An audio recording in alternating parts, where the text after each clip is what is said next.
Hello everyone and welcome to week 2 of CRI.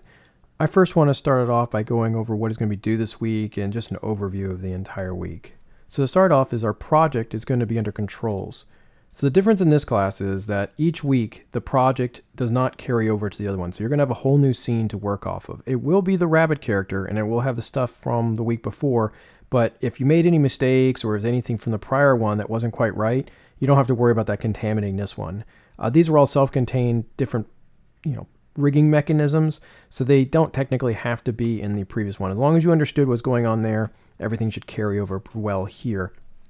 And if you struggled on the last one, when you get your grade back on the project, I'll do an in-depth what was wrong with it and how to fix it, and goes from there. And if there's any additional questions, we can always sit down and go over in further detail. So we have our grading overview and what the project is. We have a detailed breakdown of each part of the rig, and including a download here.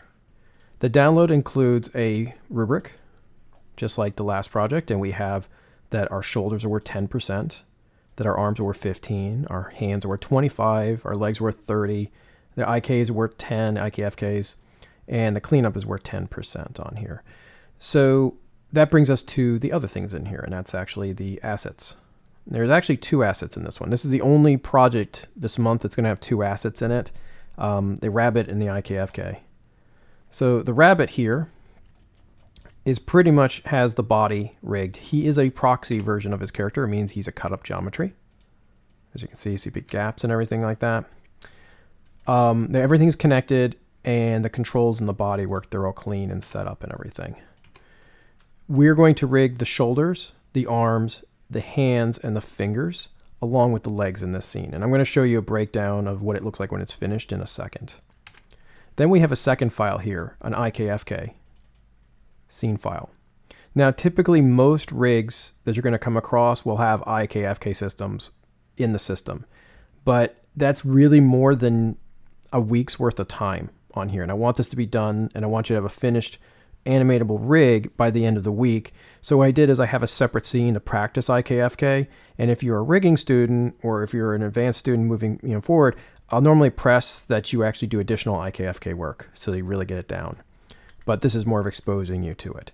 So right now the left arm has the IKFK system already in it. However, the system is not moving. The binding joints aren't moving with these 2 joint systems. We do have an attribute here for IKFK, and the idea here is that when I middle mouse drag and go to FK mode, it's going to shift over to the FK arm. If I'm in IK mode, it's going to shift to the IK arm. And this allows me to do separate systems that don't contaminate each other. So if I had like a mocap system or a dynamic system, I can put them on separate joint chains to do that. So your job this week will be to do the switching system on here. And being bold, I can let you do the right arm for extra credit for doing both the IKFK and that. And I do have podcasts for that specifically to go over that. So let's look at some finished versions. I'm going to go and do the rabbit version first, which is the full body. Now this is the one just with the IK arms. His shoulders are rigged, see? And they move with the body. Both right and left side are rigged. His arms move like that, and he's got pull vectors. So like, again, the shoulders were 10%, the arms were 15. Then we get our hands. You see how the hand control is moving with the IK system? The hand control also dominates the hand. Oops. Like that. Okay. There's fingers in here, but there's actually a little extra bonus on here. This is actually has an extra credit component on it called local and world. This allows you to do pinning, so you can actually put the object down on something like on a table, and then you can move the character away and you see how it kind of locks. That again is extra credit. You'll be required to do a world system, so local system, so it falls with the arm, but you won't be required to do the local onto it. So it does this type of thing. Okay. You also required to rig the fingers, which you see here. I can do curls. Now he has direct connection fingers, which I'm okay with. I normally suggest doing set-driven key fingers or SDK fingers because the thumb doesn't normally come out. Now, if you wanted to do a set-driven key thumb, I would do set-driven all the fingers because it'd be weird to have one that the values were like 0 to 10. You can see how these values are really high. That's what a direct connection does. You're just taking that rotation value and pumping it right into the joint. set different keys you put in a range like -10 and 10 and things like that. And you've probably at this time seen some rigs on your critiques that have that type of stuff. See? So either or is okay. I normally suggest the set different keys, especially if you're if you want to be a professional setup artist, because it just looks a little cleaner. Okay. So that's the upper body. The lower body is something called a reverse footlock, where you can put a control down and you can see how it's like locked down there. It has a knee. We also have, you know, these different control points around the foot that allow you to control different areas, like the toe, the tip of the toe. So this simulates walking. So I can do the foot roll with this, banking on either side like that. And again, these are obviously all covered in podcast.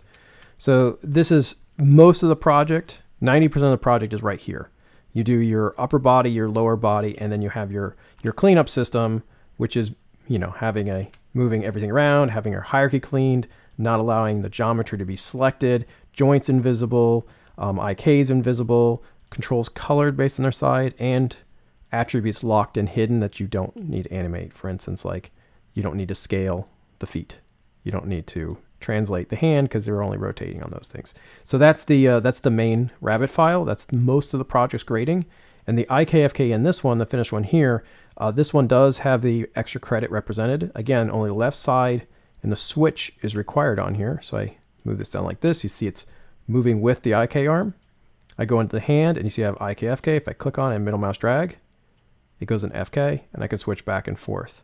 And these two sets of controls are not contaminating each other.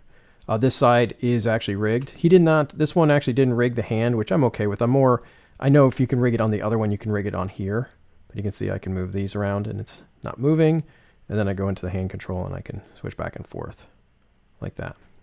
Okay, and that would be worth the extra credit. I definitely would want the hand to follow back and forth with it. So that might be something that I would frown upon a little bit, but this is extra credit. You wouldn't be taken off or anything like that.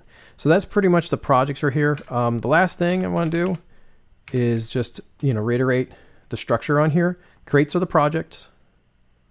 The explorers are the actual podcast. So I'm going to open up the explorers for both lesson 2 and lesson 3. So this is creating the IKs. So this is pretty much most of the stuff this is pretty much the whole upper body. And the example files that I cover in there are in there. And this is the lower body and the IKFK in the finalizing is on here. Again, this project is heavier than the last one. So make sure to allocate time. I would say each one of these areas takes at least 6 to 8 hours to complete. Some people will do it faster, some people will take a little bit longer, but make sure to allocate your time so you can finish everything. The last 2 things on this week are the discussion for rig critiques 2. This is just like the first one. You're going to grab 2 more rigs, post them, pose them, critique them. At this point, you've learned more about rigging, so you have better insight on this. So you'll be able to go more in depth of what you like and don't like on your rigs. So you give a before and after type of thing. And of course, we have our technical arts group here, which is a completely voluntary area of just more podcasts. I go over the IKFK switch in here again. This is actually applied to the normal character on here, where the other one is actually, on the arm, creating individual knuckle controls.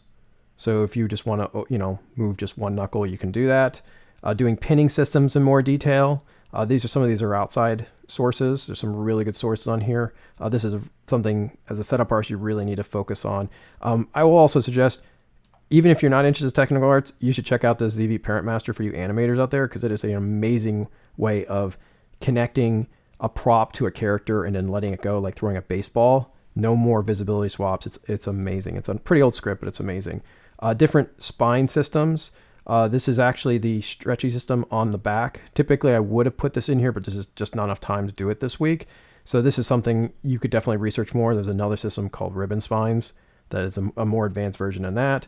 And doing the reverse footlock for doing foot rolls and banks, automated foot rolls and banks. And then, of course, did some research on like toe tapping and then doing a no flip leg.